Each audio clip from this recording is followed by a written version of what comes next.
الحمد لله الذي هدانا لخير الأديان، وما كنا لنهتدي لولا أن هدانا الله، وأكمل لنا ديننا وأتم علينا نعمته ورضي لنا الإسلام دينا، فلا نعبد ولا نستعين إلا إياه.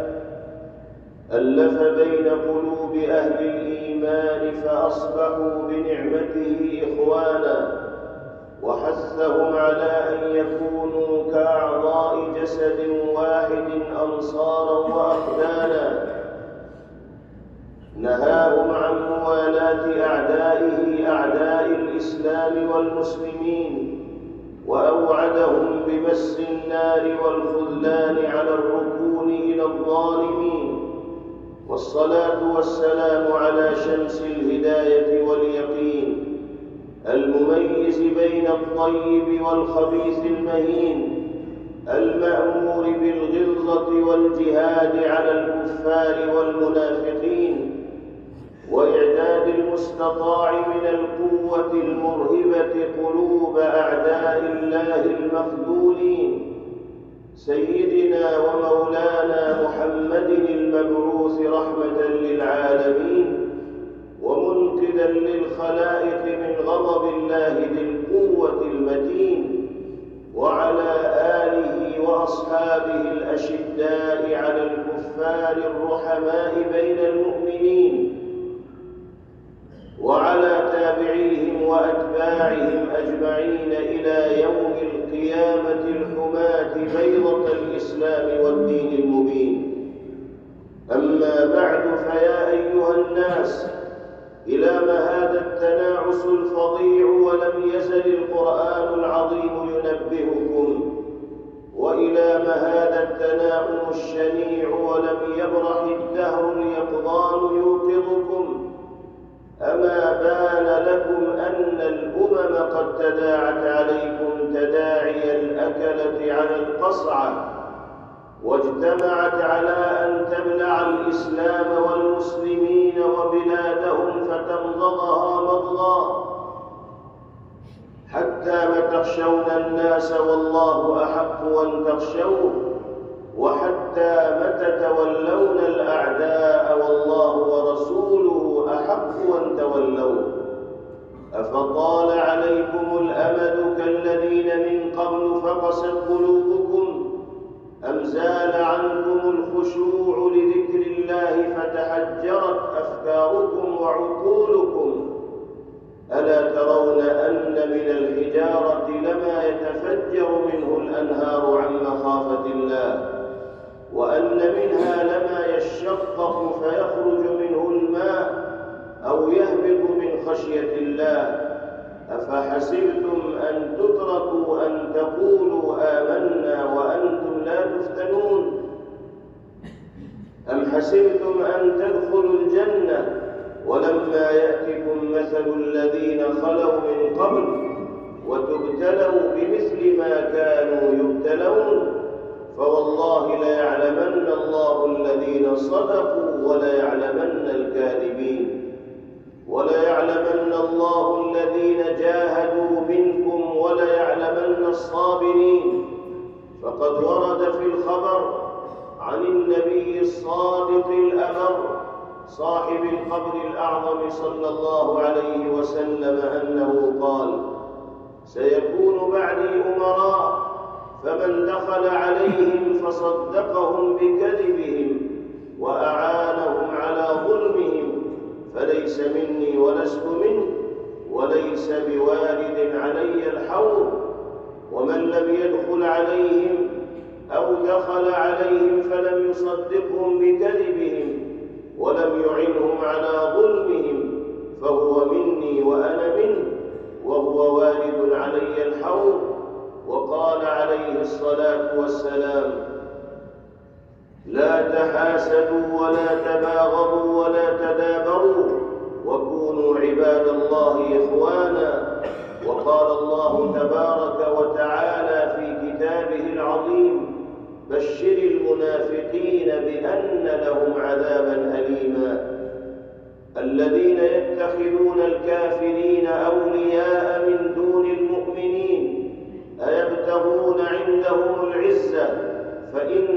العزة لله جميعا. بارك الله لنا ولكم في القرآن العظيم، ونفعنا وإياكم بما فيه من الآيات والذكر الحكيم. الحمد لله نحمده ونستعينه ونستغفره، ونؤمن به ونتوكل عليه، ونعوذ بالله من شرور أنفسنا ومن سيئات أعمالنا.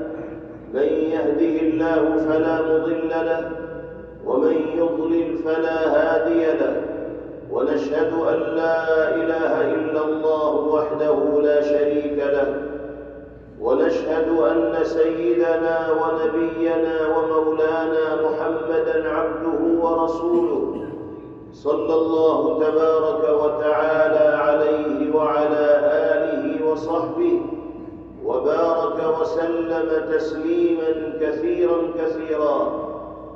أما بعد، فيا أيها المسلمون، اتقوا الله تبارك وتعالى في السر والعلن، وذروا الفواحش ما ظهر منها وما بطن، وحافظوا على الجمع والجماعة، ووطنوا أنفسكم على السمع والطاعة، واعلموا أن الله أمركم بأمر بدأ فيه بنفسه، ثم ثنى بملائكة قدسه، ثم ثلث بالمؤمنين من برية جنه وإنسه، فقال ولم يزل قائلا كريما تشريفا لقدر حبيبه وتبجيلا وتعظيما: إن الله وملائكته يصلون على النبي، يا أيها الذين آمنوا صلوا عليه وسلموا تسليما.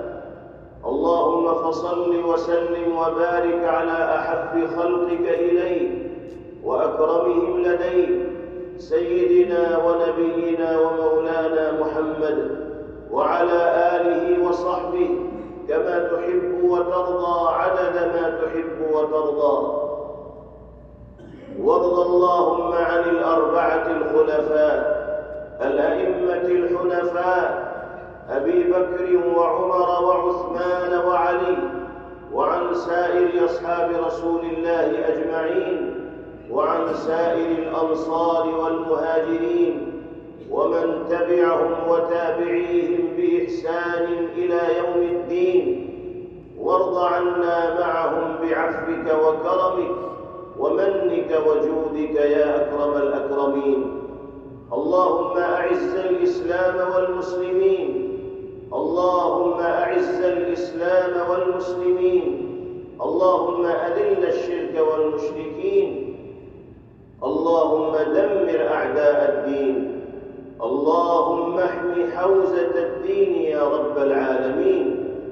اللهم أصلح أحوال المسلمين في كل مكان، اللهم أصلح أحوال المسلمين في كل مكان.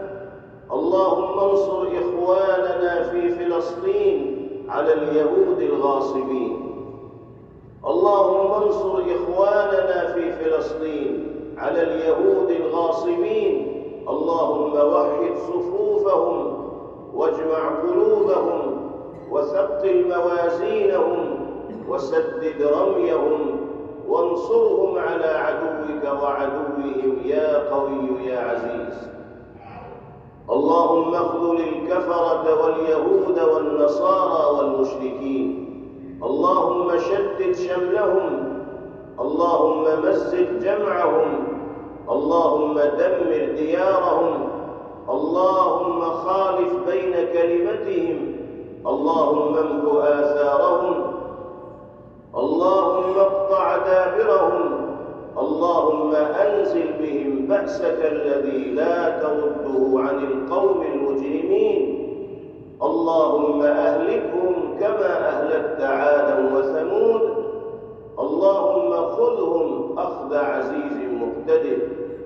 اللهم إن الصهاينة واليهود قد طغوا وبغوا، اللهم إنهم سفكوا دماءنا وقتلوا نساءنا وانتهكوا أعراضنا، فإليك المشتكى ولا حول ولا قوة إلا بك. اللهم لا ترفع لليهود في القدس راية ولا تحقق لهم غاية. اللهم لا ترفع لليهود في القدس راية ولا تحقق لهم غاية، واجعل لمن خلفهم عبرة وآية. اللهم أنقذ المسجد الأقصى من براثن المعتدين. اللهم حرر المسجد الأقصى من الصهاينة المعتدين. اللهم أخرج منهم أذلة صاغرين. اللهم أخرجهم منه أذلة صاغرين. اللهم ارزقنا فيه صلاة قبل الممات. اللهم ربنا آتنا في الدنيا حسنة وفي الآخرة حسنة وقنا عذاب النار.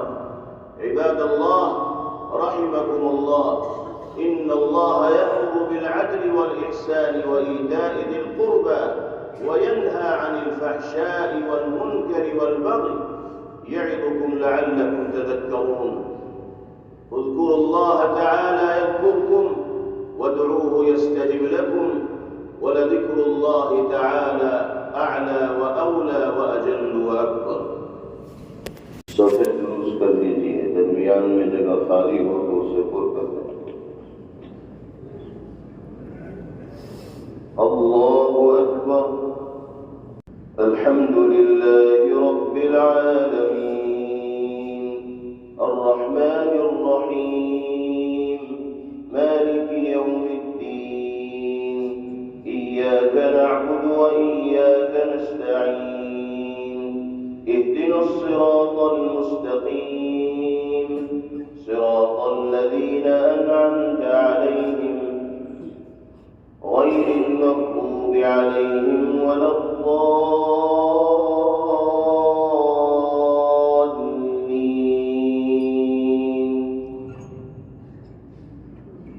سبح اسم ربك الأعلى الذي خلق فسوى والذي قدر فهدى والذي أخرج المرعى فجعله غثاء أحوى سنقرئك فلا تنسى إلا ما شاء الله إنه يعلم الجهر وما يخفى ونيسرك لليسرى فذكر إن نفعت الذكرى سيذكر من يخشى ويتجنبها الأشقى الذي يصلى النار الكبرى ثم لا يموت فيها ولا يحيا قد أفلح من تزكى وذكر اسم ربه فصلى بل تؤثرون الحياة الدنيا والآخرة خير وأبقى إن هذا لفي الصحف الأولى صحف إبراهيم وموسى. الله أكبر.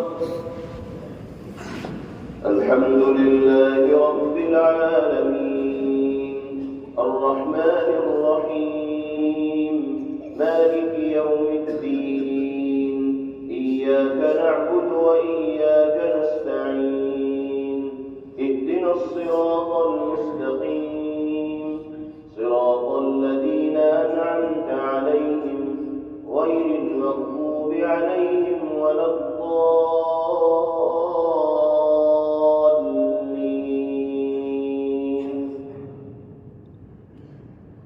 هل أتاك حديث الغاشية وجوه يومئذ خاشعة عاملة ناصبة تصلى نارا حامية تسقى من عين آنية ليس لهم طعام إلا من ضريع لا يسمن ولا يغني من جوع وجوه يومئذ ناعمة لسعيها راضية في جنة جنة عالية لا تسمع فيها لاغية فيها عين جارية فيها سرر مرفوعة وأكواب موضوعة ونمارق مصفوفة وزرابي مبثوثة أفلا ينظرون إلى الإبل كيف خلقت